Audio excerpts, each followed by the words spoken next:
자, 오늘은 29페이지 하실 차례죠? 도시군 계획시설 사업이요. 오늘 목표는 이제 국계법 다 끝내는 건데요. 그거 하기 전에 23페이지 하나 보실까요? 23페이지 보시면, 23페이지 보시면, 입지규제 최소구역 있죠? 입지규제 최소구역. 거기 기억에 지정권자 있죠? 지정권자. 23페이지 맨 밑에 5번에 입지규제 최소구역. 23페이지 맨 밑에 입지규제 최소구역 지정권자. 거기 보면 시도지사하고 대도시시장.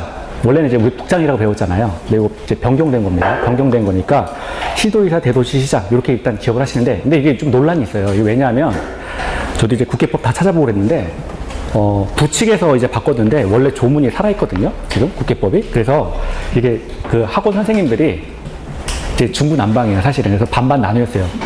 기존에는 이제 국장에서 지금 바뀐 게 지정권자가 시도지사 그리고 대도시시장이다. 이렇게 가르치시는 분이 하나가 있고요. 한 파트가 있고요. 그 강사들 중에서. 그리고 또 한 번은 시도지사, 대도시시장, 그리고 여기에 국장 살아있다. 이렇게 수업하시는 분이 있어요. 근데, 근데 이제 두꺼운 책, 우리나라에서 출판되는 이제 그 책 있죠. 근데 거기에서는 그냥 일률적으로 다 바꿨어요. 이렇게. 국장은 없다. 이렇게. 근데 이제 또 시중에서 어떤 선생님이 이제 모의고사 해설을 하는데 국장 이거 넣어서 해설을 했다는 거예요. 그래가지고, 지금 강사 선생님들이 이렇게 두 파트로 나뉘었어요. 이렇게. 두 파트로 나뉘었는데 안전하게 가는 게 낫겠죠? 그래가지고 그냥 이걸로 하세요. 국장은 없는 걸로 일단 하세요. 그래서 이거 만약에 문제가 제 생각에 출제가 안 될 것 같아요. 왜냐면 문제가 출제가 되면 이거는 정말 논란 여지가 있거든요. 그래서 일단은 바뀌었다. 그렇게 정리하십시오. 시도지사, 대도시장으로 바뀌었다. 그렇게 보시고요. 자, 이제 그러면 29페이지 갈게요. 도시군 계획시설 사업이요. 도시군 계획시설 사업.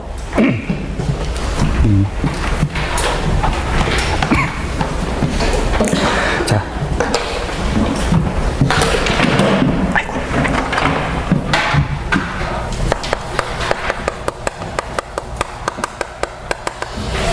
도시군 계획시설 사업을 이제 하는 건데요. 자, 도시군 계획시설 사업이다 라고 하면요. 첫 번째, 의의가 뭐냐? 이거 뭐 하는 거냐? 자, 도시군 계획시설 사업이라고 하는 건요. 도시군 계획시설에 대해서 도시군 계획시설을 설치, 그리고 정비, 그리고 개량하는 사업입니다. 설치하고 정비하고 개량하는 사업이다. 그러면 우리 이런 거 있었죠? 네, 주세요. 네. 자, 과감하게 오셔도 됩니다. 언제 저 늦었다고 밖에 계시지 말고요. 언제나 과감하게 들어오세요. 그리고 화장실 가실 분은 언제나 그냥 가셔도 됩니다. 자, 도시군 계획시설 사업 지금 우리 하고 있는데요. 자, 첫 번째 의의를 보시면 도시군 계획시설을 설치하고 정비하고 개량하는 사업이 도시군 계획시설 사업이라는 거 하는 거죠. 그러면 이 도시군 계획시설 사업은 뭐였죠, 우리가? 도시군 계획시설, 요거는 이제 외우셔야 된다 그랬었죠.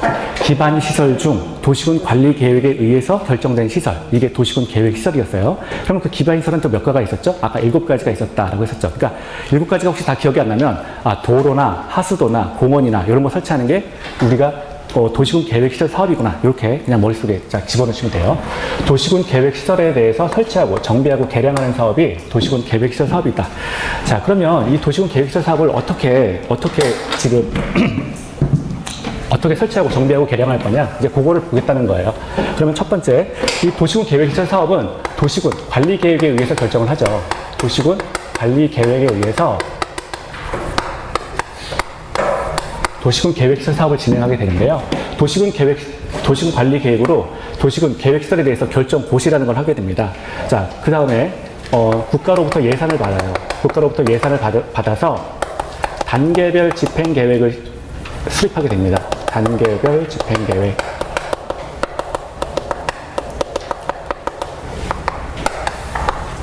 자, 단계별 집행 계획을 수립하게 되고요. 그리고 실시 계획을 또 수립하게 되죠. 실시 계획을 수립하게 된다. 그리고 실시 계획에 대해서 인가라는 과정을 거칩니다. 계획 자체에 대해서 인가를 받게 되는 거고요.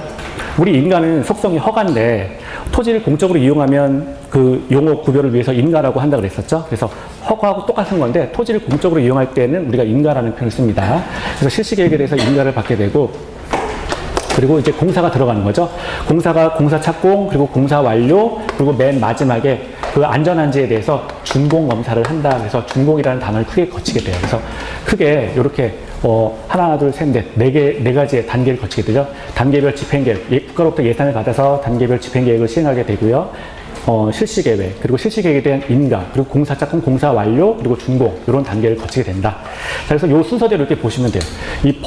우리가 절차법이라서 되게 그냥 이렇게 절차를 구체적으로 묻진 않아요. 시험 문제에서. 기출문제 보셨듯이 절차를 구체적으로 묻진 않는데, 머릿속에 절차가 대개는 어떤 식으로 진행된다. 이 정도는 좀 기억을 하셔야 돼요. 그러니까 크게 기억하시면 됩니다. 크게. 자. 그러면 이제 도시군 관리, 단계별 집행계획을 먼저 보도록 할게요. 우리가 이제 첫 번째 살펴볼 게, 단계별 집행계획이에요. 첫 번째, 이게 단계별 집행계획.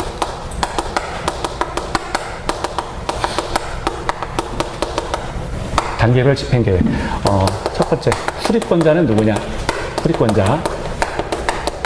입안권자를 말하는 건데요. 이 단계별 집행계획, 지금 우리가 도시군 계획시설 사업하고 있는데, 이 계획시설 사업은 도시군 관리계획에 의해서 결정되는 거죠. 그래서 원래는 이제 입안권자라고 쓰는 게 맞는 거죠. 우리 입안 결정 고시, 이게 도시군 관리계획의 그 진행 절차였으니까.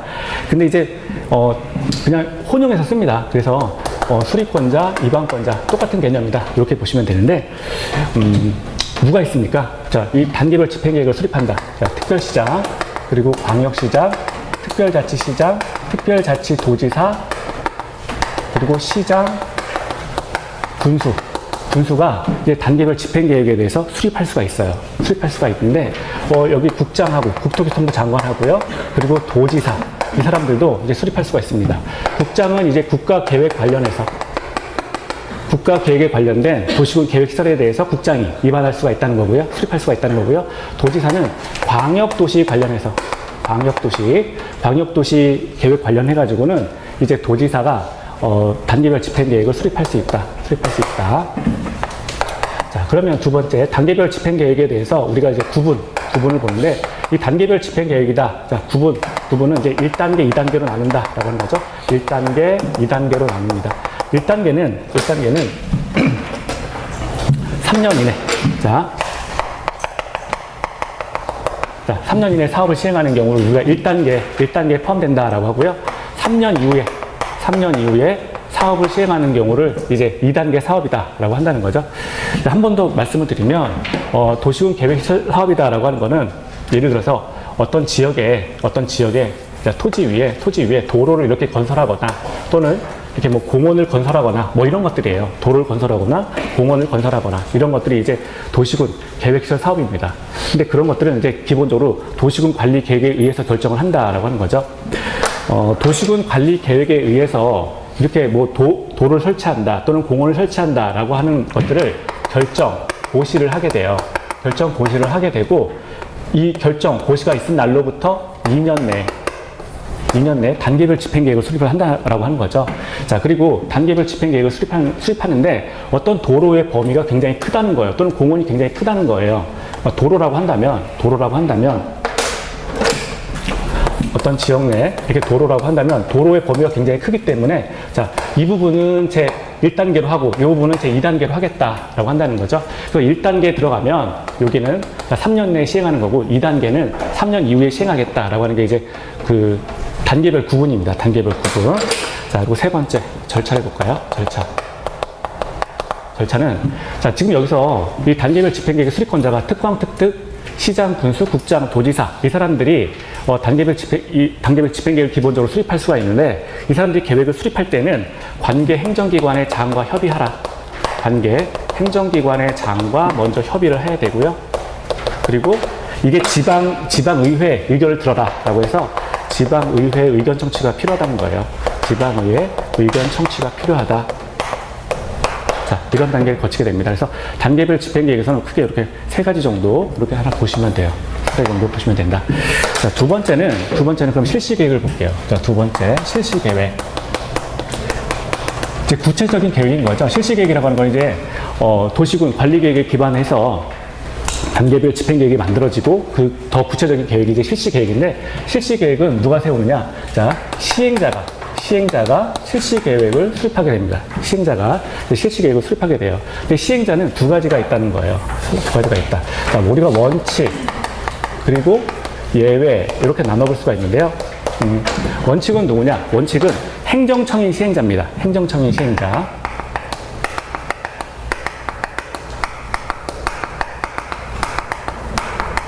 행정청이 직접 시행자가 돼서 이 실시 계획을 이제 꾸릴 수가 있다, 만들 수 있다라고 하는 건데, 이런 거죠. 아까 우리 도로를 놓는데 도로가 굉장히 기니까 요 앞에 1단계, 2단계 이렇게 나눴어요. 근데 이 시행자를 이제 행정청이 직접 시행자가 돼서 이 도로를 건설할 수 있다라고 하는 거예요. 행정청이 시행자가 돼서 이 도시군 계획시설 사업을 시행할 수 있다라고 하는 거죠.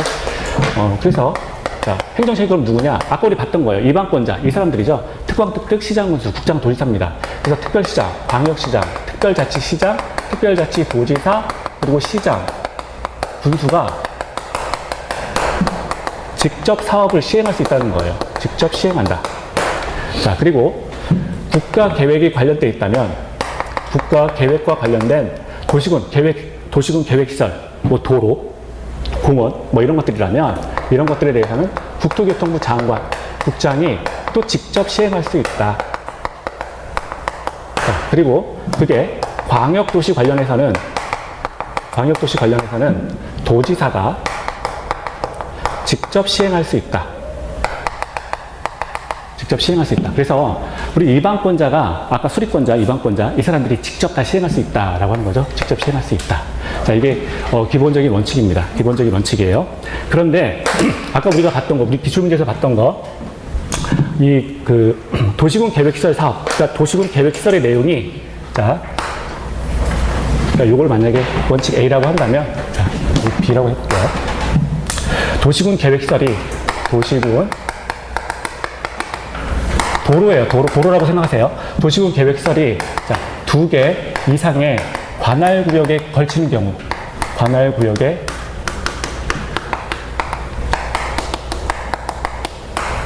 그러니까 도로가 2개 이상의 관할구역에 걸쳤다라고 하는 거예요. A지역도 통과하고 B지역도 통과한다라고 한다는 거죠. 자, 이런 경우에는 어떻게 한다는 겁니까? 자, 협의해서 시행자를 지정하라. 각 지역의 우두머리끼리 만나서 자, 협의해서 시행자를 지정하라. 그러니까 협의가 등장하는 거는 2개 이상의 관할구역에 걸치는 경우, 그러니까 A지역과 B지역이 이렇게 있는데 요 2개를 관통해서 도로가 이렇게 지나갈 때, 자, 그럴 때는 협의해서 누가 이제 이 도로를 건설할지에 대해서 시행자를 지정하라라고 하는 거죠. 협의해서 시행자를 지정한다. 원래는 각자가 다 할 수가 있는데, 본인들이 할 수가 있는데, 2 지역에 대해서 이해관계가 걸쳐 있다면 협의해서 시행자를 지정하라. 그런데 협의가 안 되는 경우가 있죠. 협의가 되지 않으면 자, 어떻게 할 거냐? 자, 이게 도시군 계획시설이 같은 도의 관할구역에 걸치는 경우가 있어요. 같은 도 안에, 같은 도의 관할구역에 걸치는 경우에는 도의 우두머리가 그냥 시행자를 지정한다는 거죠. 도지사가 시행자를 지정한다. 도지사가 시행자를 지정한다. 이번에는 자, 2개 이상의 시도의 관할구역에 걸치는 경우에는 국토교통부 장관, 국장이 시행자를 지정한다. 자, 그래서 원칙은 본인 거는 본인들이 다 이제 할 수가 있다. 본인 건 본인들이 다 할 수가 있다라고 하는 건데, 도시군 계획시설이 2개 이상의 관할구역에 걸치는 경우에는 협의해서 시행자를 지정하라. 협의가 안 되면 같은 도의 관할구역에 도시군 계획시설이 걸치는 경우에는 도지사가 시행자를 지정하고, 자, 시도의 관할구역에 걸치는 경우에는 국토교통부 장관, 시도지사보다 우두머리는 이제 국토교통부 장관이잖아요. 그러면 국토교통부 장관이 시행자를 지정한다. 자, 이게 원칙적인 내용이에요. 원칙적인 내용으로 예외를 볼게요. 예외는 우리가 아까 원칙을 행정청이 시행자가 돼서 직접 할 수 있다라고 했는데, 예외적으로 행정청이 아닌 자들, 비행정청인 시행자가 이제 있어요. 비행정청인 시행자. 자, 비행정청인 시행자. 그럼 비행정청인 시행자는 또 종류가 2가지가 있습니다. 하나는 공공기관이 있어요. 공공기관이 있고요. 또 하나는 이제 민간이 있죠. 민간 사업 시행자. 그러니까 도로를 놓는데 민간 사업 시행자가 이제 나올 수 있다는 거예요. 이 민간 사업 시행자는 어떻게 되는 거냐? 민간 사업 시행자로 지정받기 위한 요건이 있어요. 이걸 기억하셔야 돼요. 그냥 나 도로 공사하고 싶어요. 나 돈도 많고 건설 장비도 많이 있으니까 내가 한번 해보겠습니다. 이거 안 되는 거예요. 이 사람들이 민간 사업 시행자로 이제 되기 위해서는 지정 요건이 있습니다. 자, 지금 해당 지역 토지 소유자의 면적 3분의 2, 면적 3분의 1, 그리고 전체 해당 그 토지 소유자 총수의 2분의 1 이상, 면적 3분의 2 이상, 총수 2분의 1 이상의 동의를 받아라. 3분의 2와 2분의 1 이상의 동의를 받아서 시행자로 지정받을 수 있다. 지정 요건. 그래서 원칙과 예외로 이제 실시 계획을 이렇게 보셔야 되고요. 자, 이제 세 번째는 이제 실시 계획에 대해서 인가를 볼게요.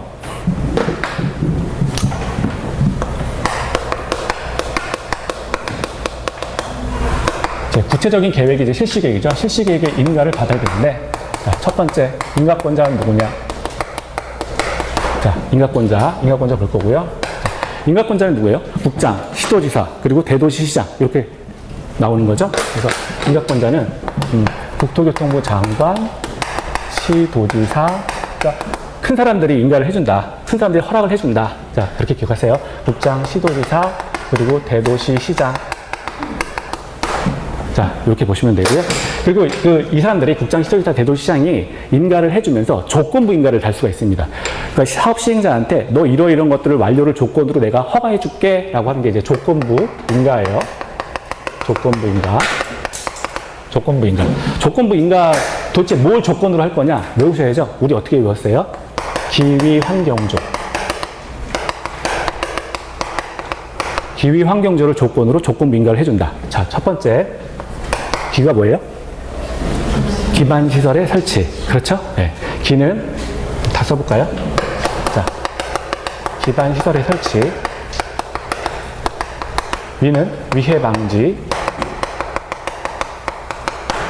환경. 환이에요. 또 경관. 여기 환경, 경관. 그리고 마지막으로 조경.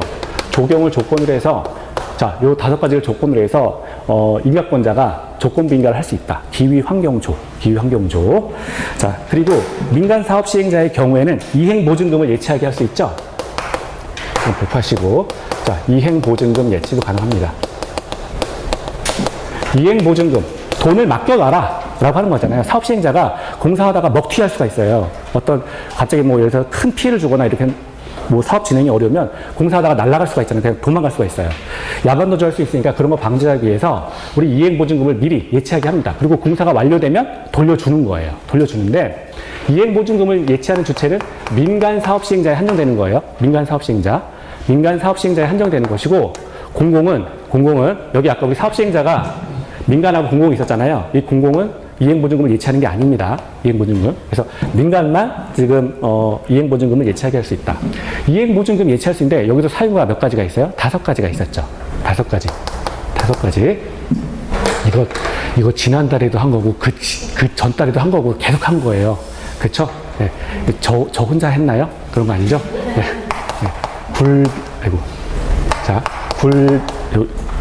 굴비 발차기. 저기 이행보증금이 저 뒤에 가면 한 번 더 나와요. 이행보증금 예치가. 똑같아요. 내용은. 그러니까 다 기억하셔야 돼요.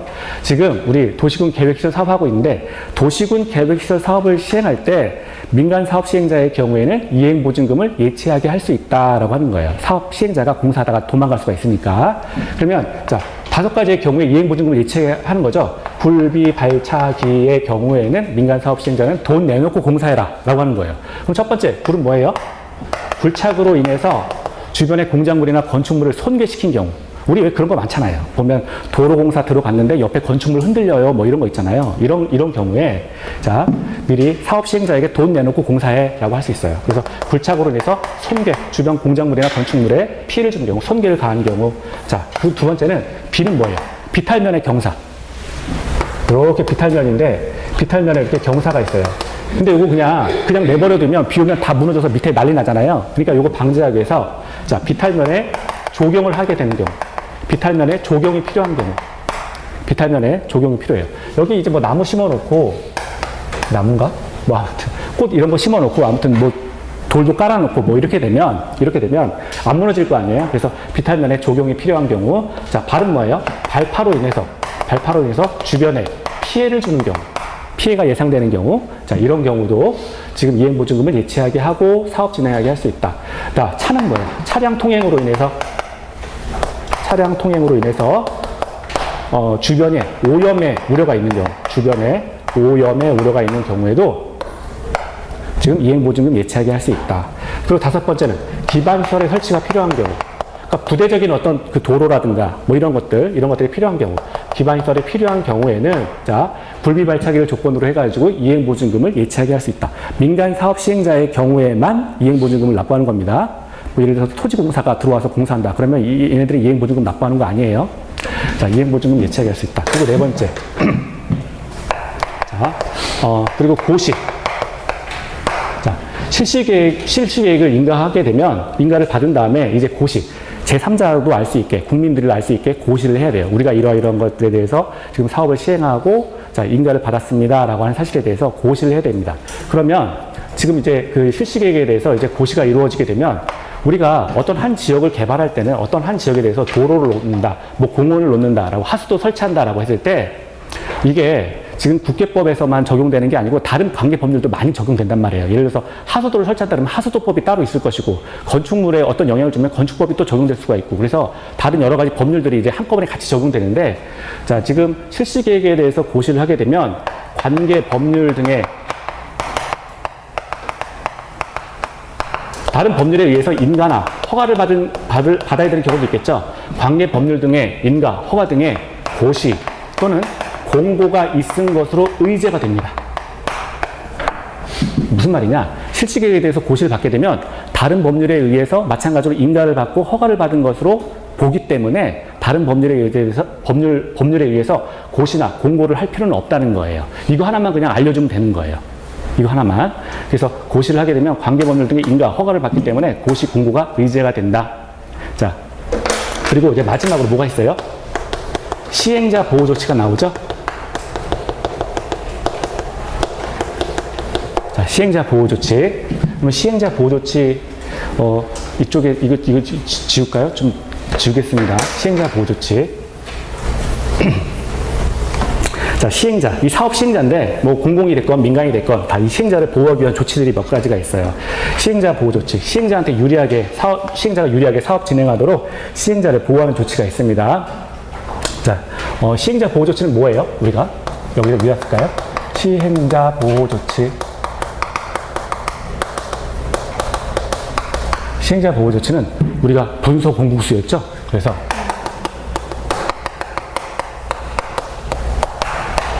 이렇게 5가지가 있어요. 자, 시행자가 할 수 있는 것들이에요. 시행자가 할 수 있는 것들. 첫 번째는 분은 뭐예요?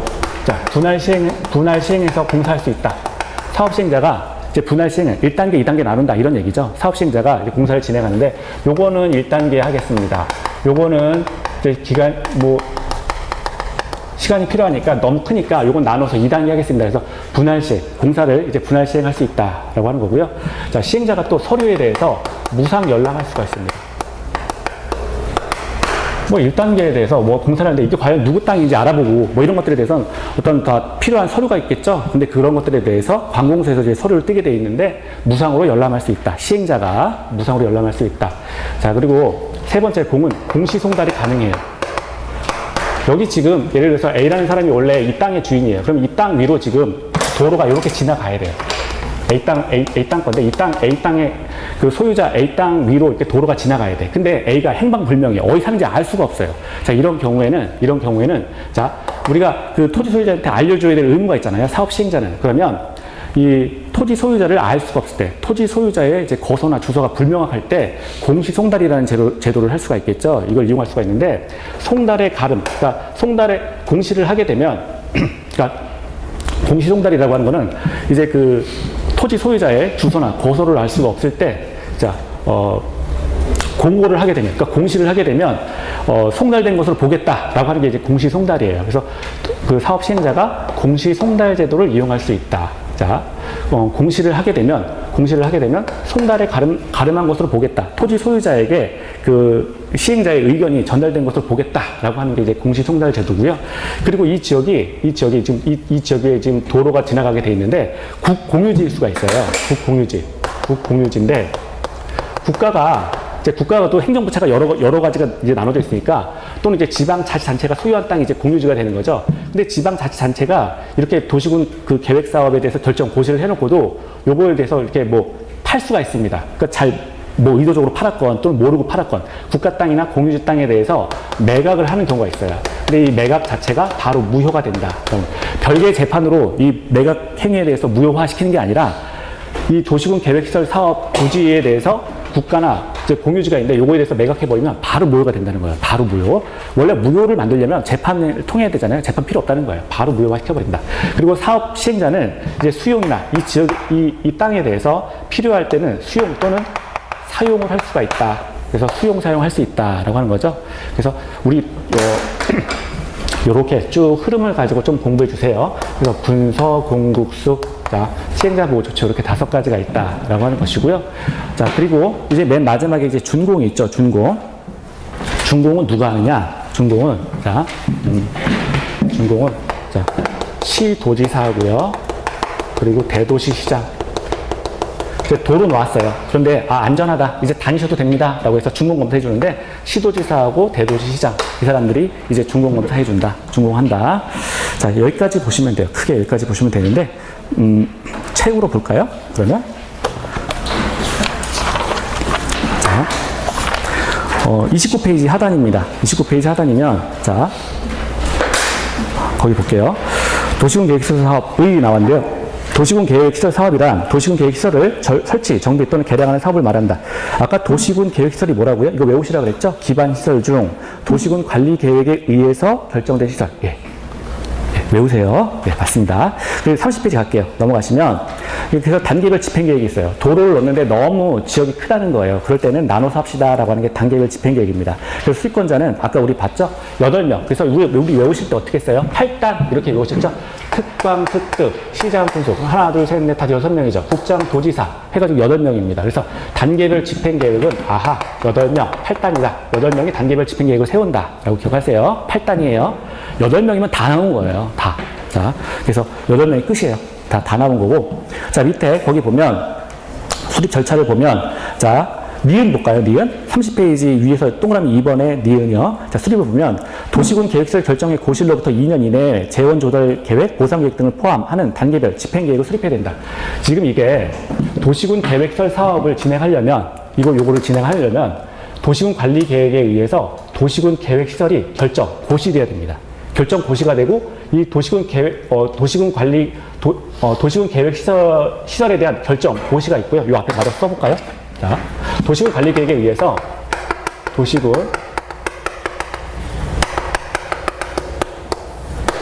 관리 계획에 의해서 도시군 계획 시설이 결정 고시가 돼야 돼요. 이 도시군 관리 계획이 결정 고시되고 2년 안에, 여기 2년 있잖아? 2년 안에 단계별 집행계획을 수립해야 된다는 거예요. 단계별 집행계획. 근데 나중에 가면 우리가 전에 그런 거 배웠어요. 장기 미집행 도시군 계획 시설에 대한 조치 해가지고 배웠죠.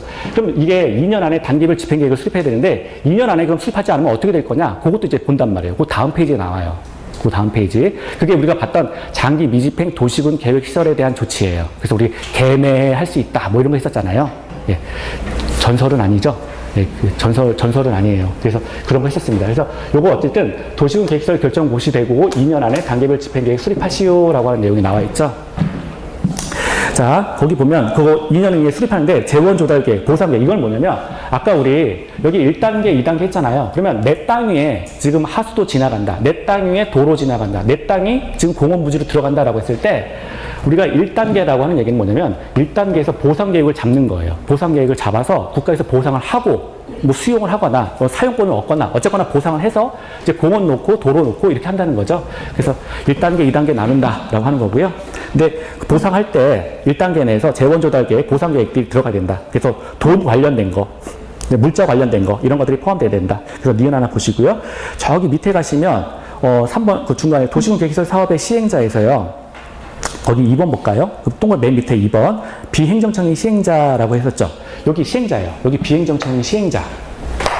여기 이거 한 겁니다. 자, 그러면 지금 실시 계획을 아까 우리가 행정청인 시행자가 직접 지금 도시군 계획시설 사업을 진행할 수가 있어요. 그래서 특광, 특특, 시장, 군수, 특별시장, 광역시장, 특별자치시장, 특별자치도지사, 시장, 군수가 직접 도시군 계획시설을 사업을 이제 진행할 수가 있다라고 하는 거예요. 도로 놓고 공원 놓고 자기들이 할 수 있다는 거예요. 국가계획과 관련됐다면 국장이 직접 시행할 수 있고 광역도시 관련해서는 도지사가 직접 시행할 수 있다라고 하는 거죠. 근데 예외적으로 비행정청인 시행자도 있다는 거예요. 그래서 공공하고 민간 이렇게 있는데 이 비행정청인 시행자는 도대체 누구냐? 원칙 행정청인 시행자로부터 뭐라는 거예요? 지정받은 자.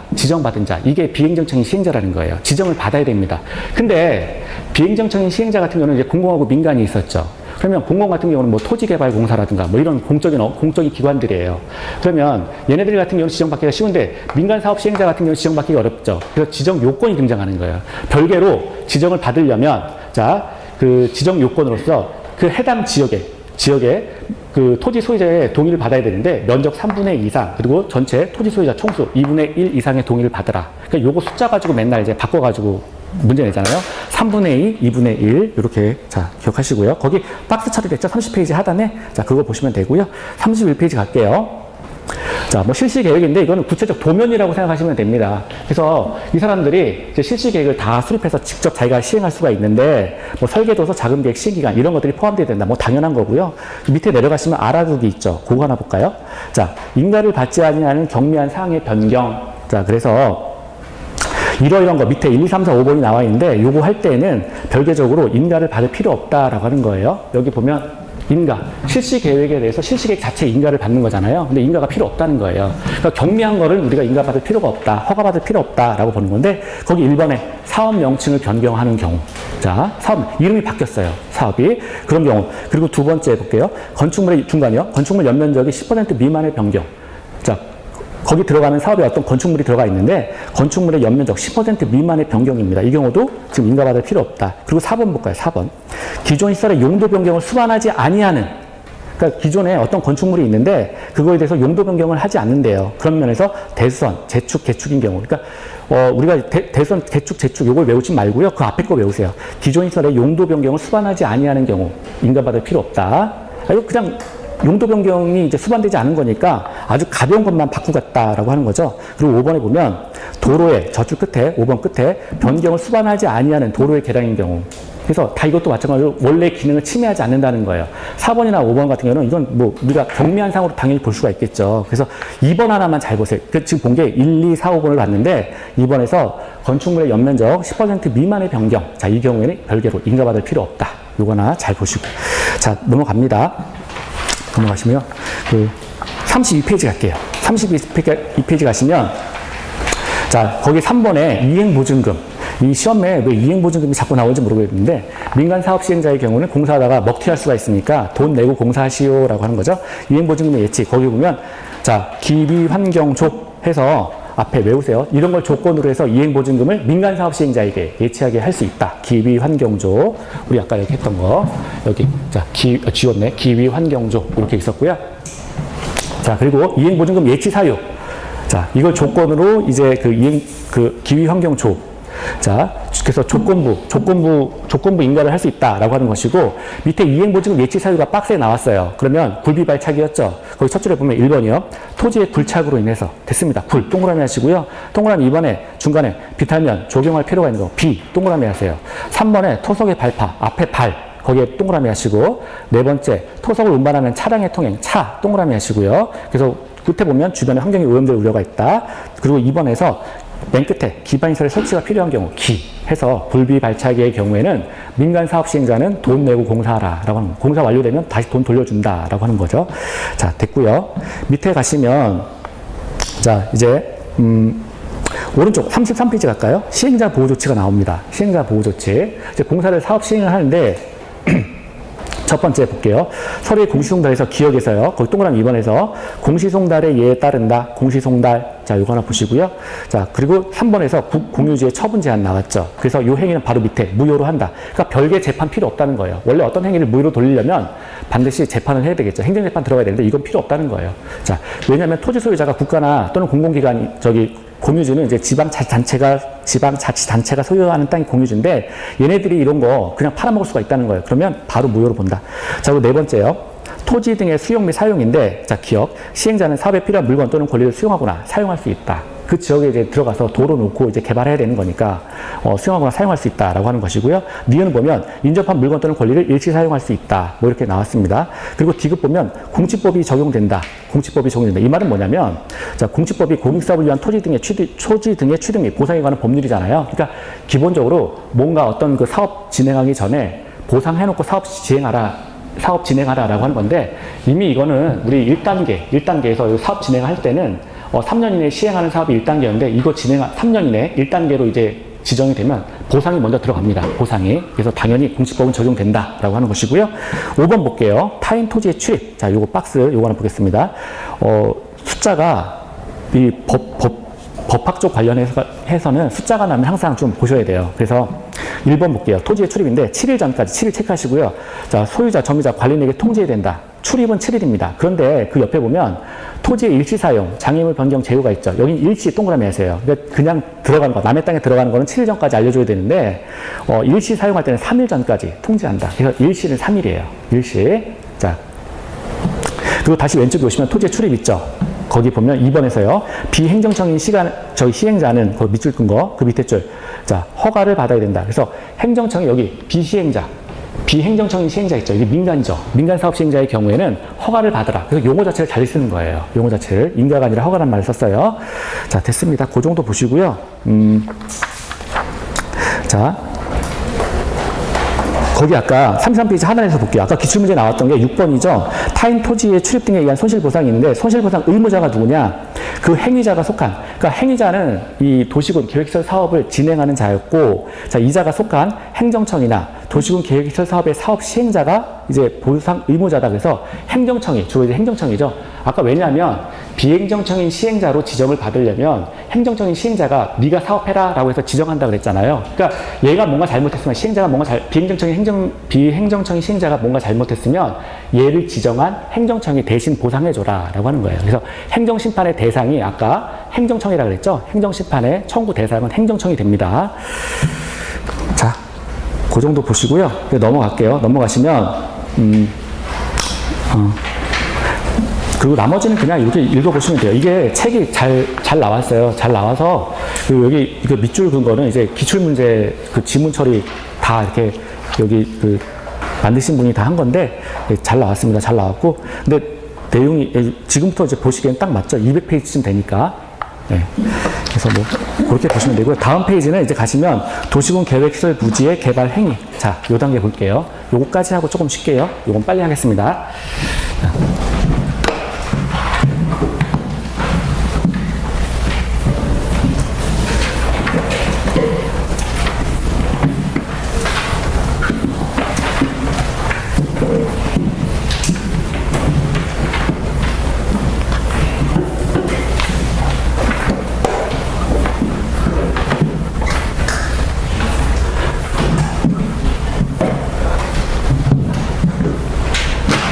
시험 문제가 뭐 어려워졌다. 뭐 옛날보다 어려워진 건 맞는데요. 나온 것만 나와요. 나온 것만. 항상 기출문제. 자, 그래서 기출문제 잘 보시면 돼요.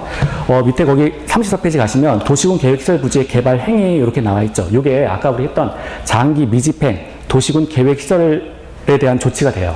장기 미집행 도시군 계획시설에 대한 조치. 무슨 말이냐? 자, 우리 아까 도시군 관리 계획에 의해서 도시군 계획 시설이 고시가 되는 거예요. 이 지역에 이러한 시설물들이 들어갑니다. 도로가 들어갑니다. 공원이 들어갑니다. 라고 해서 고시를 이렇게 하게 된다는 거죠. 그렇게 되고 고시한 다음에 2년 내에 단계별 집행계획을 수립하게 돼요. 근데 요 순서대로 그래서 요거 만들어지고 고시되고 2년 내에 단계별 집행계획을 수립하면 전혀 문제가 없어요. 전혀 문제가 없는데, 근데 이게 고시가 되고 2년 내에, 자, 고시가 된 상태에서 고시가 됐는데, 지금 2년 내 단계별 집행계획을 수립하지 않은 경우 2년 내 단계별 집행계획을 수립하지 않은 경우에는 어떻게 될까? 그걸 지금 살펴보는 게 장기 미집행 도시군 계획시설 사업의 장기 미집행 도시군 계획시설 사업 부지에 대한 조치가 되는 거예요. 자, 그래서 거기 보면은 책에 거기 뭐 허가 금지 뭐 이렇게 나와 있는데, 자, 처음부터 보시면 우리가 세 가지를 할 수 있다 그랬어요. 도시군 계획시설 결정 고시가 되고 2년 내 단계별 집행 계획을 수립하지 않은 경우에는, 자, 세 가지를 할 수가 있습니다. 첫 번째는 뭐가 할 수 있느냐? 자, 개발 행위를 할 수가 있다는 거고요. 두 번째는 매수 청구권을 행사할 수가 있습니다. 그리고 세 번째는 우리가 여태까지 배웠던 뭐예요? 해제 관련해서 해제 권고를 좀 보셔야 돼요. 그래서 2년 내 단계별 집행계획을 수립하지 않은 경우는 크게 토지 소유자 입장에서 개발행위, 매수청구권, 해제 이렇게 세 가지 작업을 할 수가 있다. 자, 일단 이렇게 세 가지를 할 수 있다. 그러면 첫 번째 이제 개발행위부터 볼게요. 개발행위가 뭐냐? 자, 개발행위요. 개발행위. 자, 토지 소유자가 지금 개발행위를 한다라고 하는 건데요. 개발행위를 하려면 요건이 일단 두 가지가 있어요. 첫 번째는, 자, 여기 나온 대로 지금 도시군 계획시설이 결정, 고시되고, 도시군 계획시설이 결정, 고시되고, 고시 후 2년 내 단계별 집행계획을 수립하지 않은 경우, 단계별 집행계획을 수립하지 않은 경우, 자, 하나 요건이 더 있어요. 자, 이런 경우와 두 번째는, 자, 1단계에 포함되지 않는 경우, 1단계에 포함되지 않는 경우. 자, 이 두 가지. 1단계라는 건 뭐예요? 3년 내에 시행하는 사업을 말하는데 1단계에 포함이 돼야 토지 소유자 입장에서는 보상을 받는 거예요. 그래야 땅을 비워주든가 말든가 할 거 아니에요. 근데 1단계 내 땅이 지금 도시군 계획시설 사업 부지로 잡혀 있는데 정부에서 당신 땅 2단계입니다. 그러면 뭐 어쩌라고? 보상 안 해준다는 얘기예요, 아직까지. 그러니까 그 말이 뭐 1단계, 2단계에서 지금 1단계는 3년 내, 2단계는 3년 이후에 시행하는 사업이다 그랬는데, 사실 이게 말이 3년 이후지 언제 시행할 수는 모른다는 거예요. 그냥 말만 3년 이후에. 이게 뭐 예를 들어서 7, 8년이 될 수도 있고 뭐 10년 가까이 될 수도 있고 모른다는 거죠. 자, 그런 경우에, 그래서 토지 소유자가 토지의 소유권을 온전히 행사할 수 없는 경우라면, 자, 이 두 가지의 경우에는, 자, 토지 소유자죠. 허가를 얻어서, 토지 소유자가 허가를 얻어야 돼요. 왜냐하면 지금 여기 원래 내 땅이에요. 여기 내 땅이에요. 내 땅인데 내 땅 위에 또 도로가 지나간다는 거예요. 이렇게 도로가 지나간다고 그랬죠? 내 땅 위에. 그러면 지금 여기 이게 도로가 지나갑니다라고 해서 이게 도시군 관리 계획으로 결정 고시가 됐다는 거예요. 도시군 관리 계획이 지금 도시군 계획시설 사업으로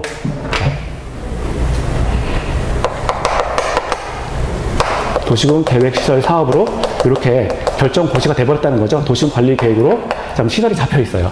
시설 부지로 이렇게 잡혀 있는데 이게 잡혀 있는데 보상도 안 해주고, 자, 1단계 포함이 안 돼서 보상도 안 해주고, 또 그리고 2년 내 단계별 집행계획을 수립하지 않은 경우라면 토지 소유자는 허가를 얻어서 내 땅 위에 가공개할 수 있다. 내 땅 위에 가공개할 수 있다. 첫 번째 가가 뭐예요? 이거 외우시라는 거예요. 가공개하면 다 외우셔야 돼요. 자, 가공개할 수 있다. 가는 뭐예요? 가설 건축물의 건축. 가설 건축물의 건축. 자, 가설 건축물의 건축. 자, 가설 건축물의 건축. 자, 공은 뭐예요? 공작물의 설치. 걔는 개축, 재축. 개축은 뭡니까? 종전 건축물을 없애버리고 새로 짓는 건데, 종전 건축물과 똑같은 크기로, 자, 똑같은 크기로 짓는 걸 개축이라고 하고요. 재축이라고 하는 건 천재지변으로 멸치되는 거예요. 뭐 벼락 나가지고, 뭐 불 나가지고 뭐 없어졌다. 뭐 이런 거. 그래서 재축이라고 하는 거는 천재지변으로 멸치게 돼서 종전 규모보다 축소해서 건축하는 걸 말합니다. 축소해서 건축한다. 그래서 개축, 재축. 원래는 여기 형질 변경도 있는데 시험에 안 나오니까, 자, 가공개할 수 있다. 허가를 얻어서. 그럼 여기서 허가는 도대체 누가 해주느냐? 6명이 해주는 거예요. 또. 그래서 허가는 여기 허가권자는 누구냐? 특별시장, 광역시장, 특별자치시장, 특별자치도지사, 시장, 군수. 자, 이 자들이 허가해 줄 수 있다. 토지 소유자가 허가를 받아서 지금 가공개할 수 있다. 가공개할 수 있다. 자, 그렇게 기억하시고요. 자, 두 번째 그럼 매수 청구 볼게요. 매수 청구.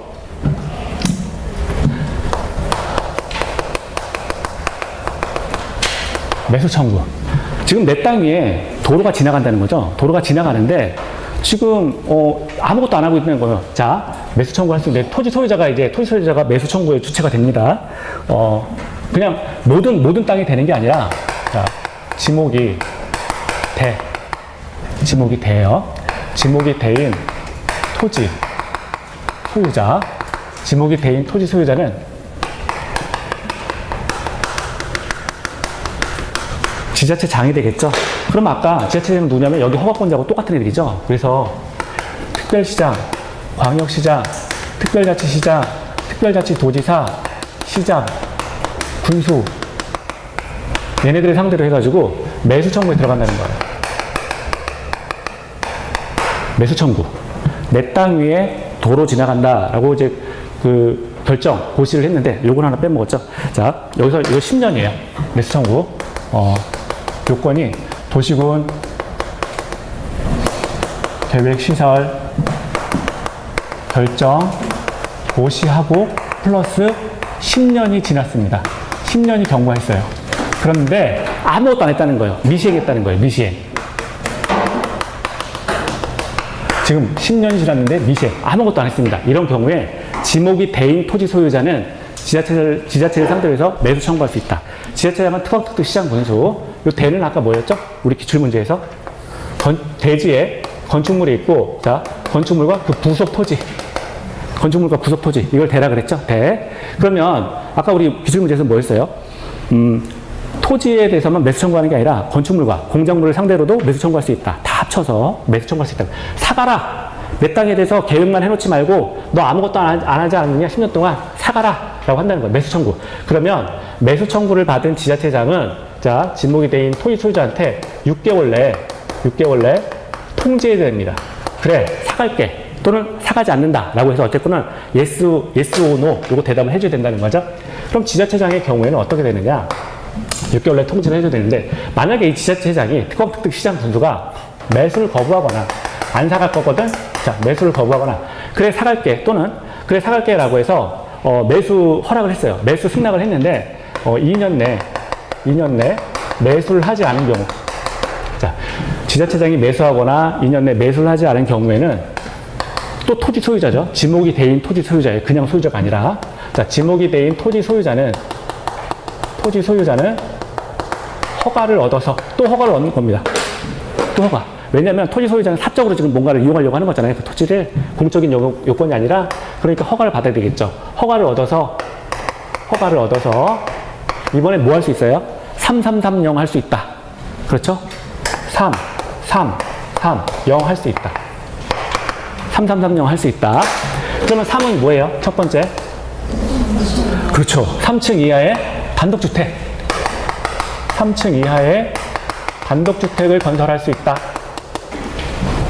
그러니까 요 지역 내에서 지목이 대인 토지 소유자가 3층 이하의 단독주택 건설할 수 있다. 두 번째는, 자, 3층 이하의 제1종 근린생활시설, 근생시설을 건축할 수 있다.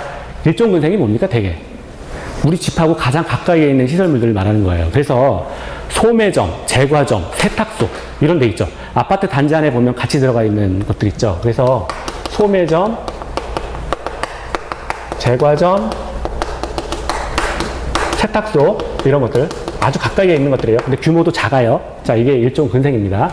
그리고 두 번째는 3층 이하의 제2종 근생 시설을 설치할 수 있다. 2종 근생은 뭐예요? 집에서 조금 멀어요. 1종 근생보다 조금 더 멀고 규모는 좀 커집니다. 규모가 좀 커지니까 뭐가 있냐면 학원. 자, 학원이나 또 뭐가 있을까? 뭐 우리 부동산 중개 사무소 같은 경우도 규모가 커지면 이제 제2종 근생으로 들어가는 거죠. 규모가 큰 학원이나 약간의 음식점, 규모가 약간 있는 음식점 이런 것들은 제2종 근생으로 보는 거죠. 그리고 0은 뭐예요? 공작물 설치. 공작물을 설치할 수 있다. 자, 그래서 3330 할 수 있다. 저거랑 가공계하고 다른 거예요. 가공계는 토지 소유자라면 다 할 수 있는데 3330은 지목이 대인 토지 소유자만 할 수 있는 거예요. 다른 거죠. 저거랑 이거 헷갈리시면 안 돼요. 자, 그래서 지목이 대인 토지 소유자입니다. 대. 자, 그리고 이제 그럼 세 번째 볼게요. 그러면 두 번째, 이게 첫 번째고 두 번째. 그러면 얘가 매수 청구했어요. 그럼 산다라고 했으면 매수 대금이 발생할 거 아니에요. 이제 매수 대금을 좀 볼게요. 매수 대금. 우리나라 모든 법 체계에서 국가가 사인한테 보상한다라고 하면 무조건 우리나라 법에서는 그게 민법이 됐건 어떤 법이 됐건 간에 다 현금 보상이 원칙인 거예요. 현금 보상. 그래서 매수대금.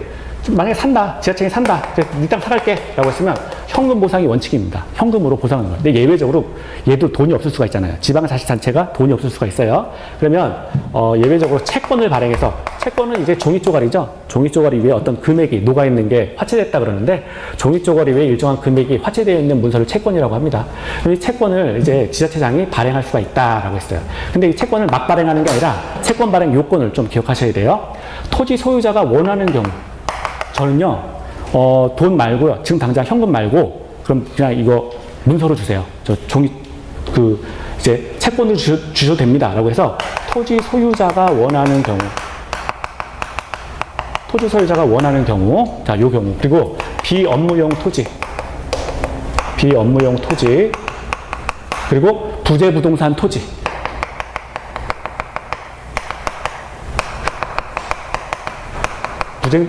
부재부동산 토지 가운데 3천만 원을 초과하는 부분.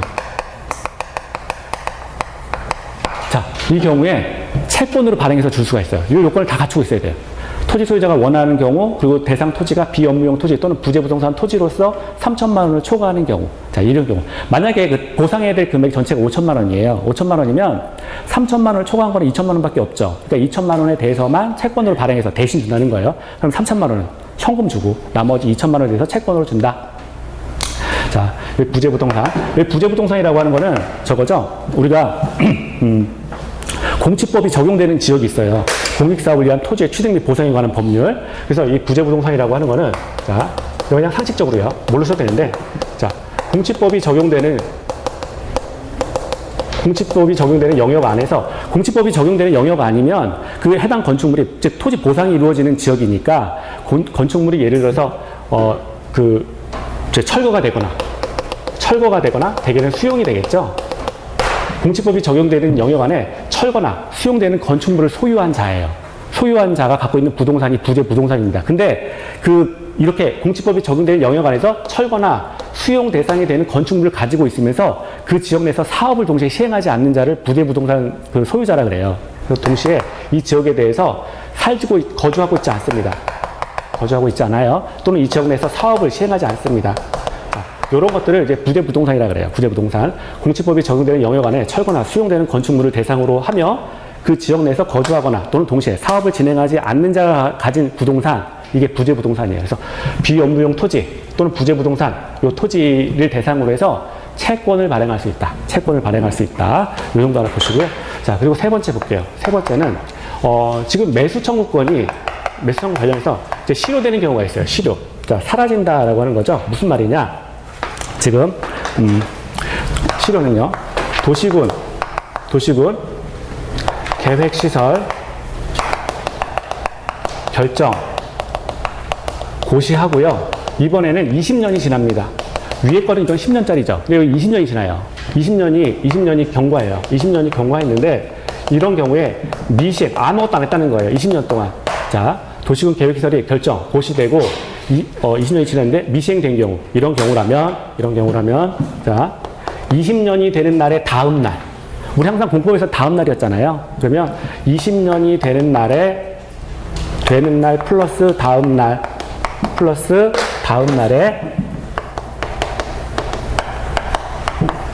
날에 도시군 계획시설에 대한 결정 고시는 실효, 사라져버린다라고 하는 거예요. 일종의 해제가 돼버리는 거죠. 없어지는 거예요. 그래서 다음날 실효된다. 여기 20년짜리예요. 20년이 경과했으면 20년이 되는 날의 다음날 도시군 계획시설 결정 고시는 실효된다. 사라진다라고 하는 거예요. 사라진다. 자, 그리고요. 하나만 더 할까요? 하나만. 해제까지만 하고 좀 쉽게 5분이면 됩니다. 이쪽에 지울게요. 자, 우리가 지금 살펴볼 게 세 번째가 이제 해제 관련해서 해제 권고, 요걸 살펴봐야 되는데요. 자, 세 번째, 해제 권고. 해제 관련해서 해제 권고를 살펴볼 거예요. 해제 권고를 보시는데, 우리가 지금 도시군 계획 시설에 대해서 지금 결정할 수 있는 자들이 누가 있냐면, 아까 특광, 특특, 시장, 군수였죠? 그러면, 자, 특별시장, 광역시장, 특별자치시장, 특별자치도지사, 그리고 시장 군수는 지방의회에 몇 가지의 경우는 보고를 해야 돼요. 이 도시군 계획시설 관련해가지고 지방의회에 보고를 해야 됩니다. 도시군 계획시설 관련해서 보고를 해야 되는데, 특별시장, 광역시장, 특별자치시장, 특별자치도지사, 시장, 군수는, 자, 일단 첫 번째, 도시군 계획시설에 대해서 필요성이, 뭐 도로를 놓을 필요, 공원을 설치할 필요, 하수도를 설치해야 될 필요, 이런 필요성이 없어진 경우하고요. 자, 두 번째는 우리가 도시군 계획시설에 대한 결정, 고시 후 10년이 지났는데, 경과했는데 미시행된 시설에 대해서, 자, 의회에다가 공고를 해야 돼요. 이 두 가지 사안에 대해서. 도시군 계획시설의 필요성이 없어진 시설이 있습니다. 또는 도시군 계획시설 결정 고시가 되고 10년이 지났는데 미시행된 이런 시설물들이 있습니다. 라고 지방의회에 보고를 해야 됩니다. 보고를 하고, 그럼 이게 최초 보고가 되죠? 최초 보고가 되면 얘네들은 2년마다 또 지방의회에 계속 보고를 해야 돼요. 보고를 해야 됩니다. 이 두 가지 사안에 대해서 특특 시장군수가 지방의회에다가 두 가지 사안을 처음에 보고하고 또 2년마다 계속 보고해야 된다는 거예요. 보고해야 되는데, 그러면 이 지방의회는 요거, 필요성이 없어진 시설? 10년 지났는데 아무것도 안 했어? 그러면 해제하시오라고 해서 해제를 권고한다는 거예요. 지방의회가 특특 시장군수 상대로 해제에 대해서 그 시설물 이제 없는 것으로, 이제 소급무효, 해제는 소급무효니까 없는 것으로 하시오라고 해서 해제를 공고해야 됩니다. 해제를 공고할 수 있다. 그러면 해제를 공고를 받은, 자, 특특, 얘네들은, 자, 해제할 수가 있겠죠. 그런데 여기서 아까 우리 기출문제에 나왔던 거, 그러면 여기서 시장군수가 문제가 되는데, 시장군수는 자기가 이 지방의회 의견을 받아서 도시군 계획시설에 대해서 바로 해제를 하는 게 아니라, 시장군수는 도지사에게 해제 결정 신청을 한다는 거예요. 뭐 단수도 책에 다 있어요. 자, 시장군수는 도지사에게 해제 결정 신청을 하게 돼 있습니다. 그러니까 기출문제는 이거였죠. 시장군수가 지금 지방의회 해제를 받아서 바로 해제할 수 있다. X. 아까 기출문제는 그거잖아요. 시장군수의 경우에는 지방의회로부터 해제 공고를 받게 되면 도지사한테 해제하시오라고 해서 해제 결정 신청을 할 수 있다는 거예요. 그러면 이때 이 경우에 도지사는 그럼 어떻게 되느냐? 도지사는 그래 내가 해제하는데, 도지사는 1년 내 해제 여부에 대해서 결정하기만 하면 됩니다. 1년 내 해제 여부에 대해서 결정하는 거예요. 이게 순서예요. 그래서 요 정도만 사실 보셔도 돼요. 이 정도. 힘드셨죠? 잠깐 쉬었다 하겠습니다. 잠깐 쉬겠습니다.